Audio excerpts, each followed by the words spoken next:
অনেক শক্তিশালী, সত্য অনেক শক্তিশালী।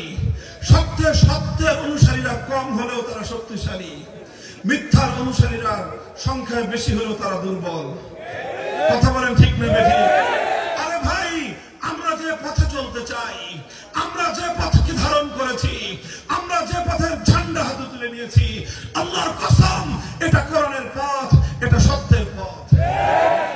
যাদের সঙ্গে আমরা লড়াই করছি তাদের পথ মিথ্যার পথ, ওটা বাতিলের পথ।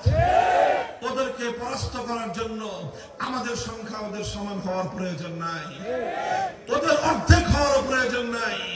আমরা যদি সামান্য কিছু সংখ্যক মানুষ আল্লাহর হুকুম পালন করে ওয়াতাসিমু বিহাবলিল্লাহি জামিআন ওয়া লা তাফাররাকু, ঐক্যবদ্ধ হয়ে সংঘবদ্ধ হয়ে আল্লাহর দ্বীনের রজ্জুকে আঁকড়ে ধরে যদি আমরা হকের ঝান্ডা নিয়ে সামনে অগ্রসর হতে পারি, দেখবে এই বাংলার মাটিতে কোন স্বৈরাচারী তো দূরের কথা, কোন চাঁদাবাজ, কোন মাস্তান শ্রেণী, কোন টেন্ডারবাজ শ্রেণী, কোন দখলদার শ্রেণী বাংলাদেশের রাজনীতি করতে পারবে না।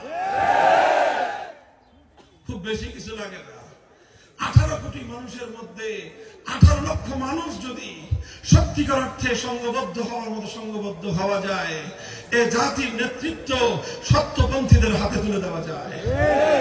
5ই আগস্টের বিপ্লবের জন্য কোটি কোটি মানুষ লং মার্চ নিয়ে যেতে হয় নাই। বেশির চেয়ে বেশি 10 লক্ষ মানুষ যখন তারা রক্ত দেওয়ার জন্য প্রস্তুত হয়েছে, আল্লাহ পাক বিজয় দিয়েছেন। আজ আমরাও যদি তৈরি হই, আলহামদুলিল্লাহ। আমি আখেরি কথা বলছি আপনাদের রাজনগরের, বিশেষ করে এই টিলা চা শ্রমিকদের উদ্দেশ্যে, আপনারা ইটা চা বাগানের শ্রমিকদের উদ্দেশ্যে, এলাকাবাসীদের উদ্দেশ্যে আমি বলছি, আমরা এমন একটা পেলাম, এমন একটা দাওয়াত আপনাদেরকে নিয়ে এসেছি। এই দাওয়াতের মধ্যে আপনাদের ইহকালীন এবং পরকালীন মুক্তির নিশ্চয়তা রয়েছে।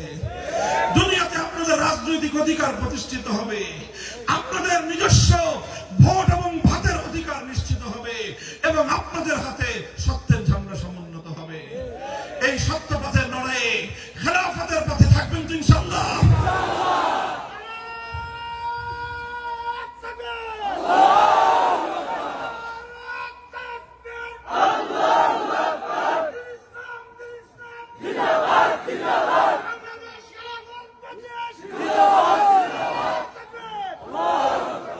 ভাই, অনেক অনেক রং তামাশা বাংলাদেশে দেখা হয়েছে। কথা বলেন।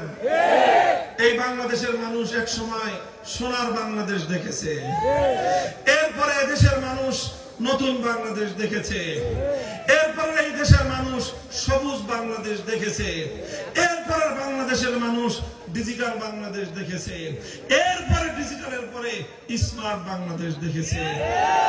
কোনো কিছু দিয়েই জাতির ভাগ্যের পরিবর্তন ঘটে নাই।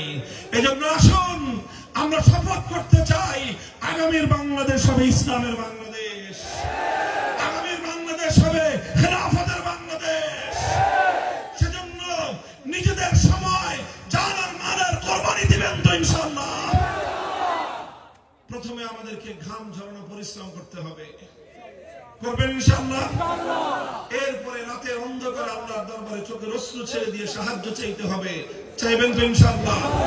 এই ঘাম আর অশ্রু দিয়ে যখন আমরা শ্রম দিব, মেহনত করব, এই মাটি যখন বিপ্লবের জন্য উর্বর হয়ে উঠবে, সেই উর্বর বিপ্লবের মাটিতে বিপ্লবীরা যখন অগ্রসর হবে, বেশি প্রয়োজন নাই